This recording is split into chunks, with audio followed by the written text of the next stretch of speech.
What proportion of children are currently benefiting from immunisation programmes? A huge amount. Around 83% of children are receiving vaccinations, preventing over 2 million deaths per year.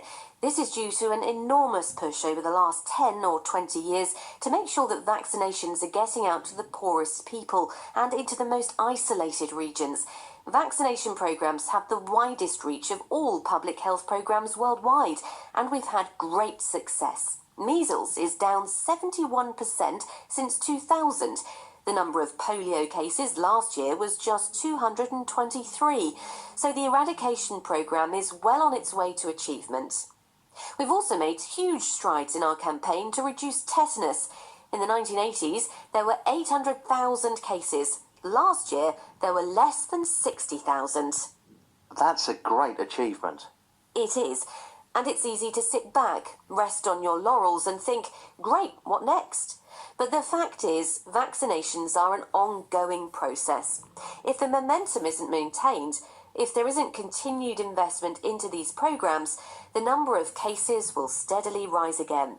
The other point is that these great achievements are meaningless to those 17% of children who don't receive vaccinations. That amounts to 20 million children. And these are inevitably the poorest, those with the worst access to healthcare, and those who are most likely to get sick through poor living conditions, inadequate clean water, and so on. More work needs to be done to ensure we are reaching everybody. And I'm not just talking about those in isolated rural areas. They may live in a slum, for example. Because they're outside any system, they're overlooked. How can you go about rectifying that? Well, several ways, really. First, we need to identify where these children are, and then digging deep to find out why the children aren't being immunised. We know, for example, that there is a definite correlation between a mother's level of education and the child's immunisation status, in which case it's a matter of reaching these women by whatever means is most effective. Bear in mind that these women may be illiterate, and so just delivering leaflets everywhere isn't necessarily going to work.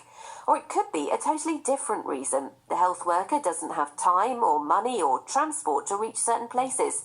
It's about identifying the reasons and putting practices into place to address those bottlenecks directly.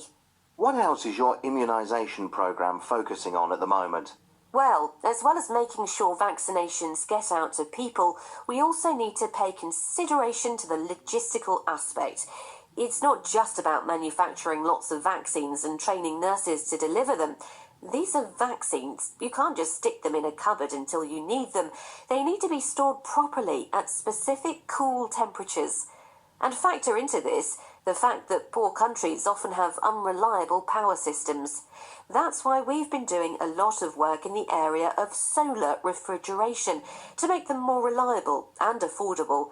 There also needs to be an effective computer system to monitor consumption and supply and ensure the right number of vaccines reaches the right places at the right time.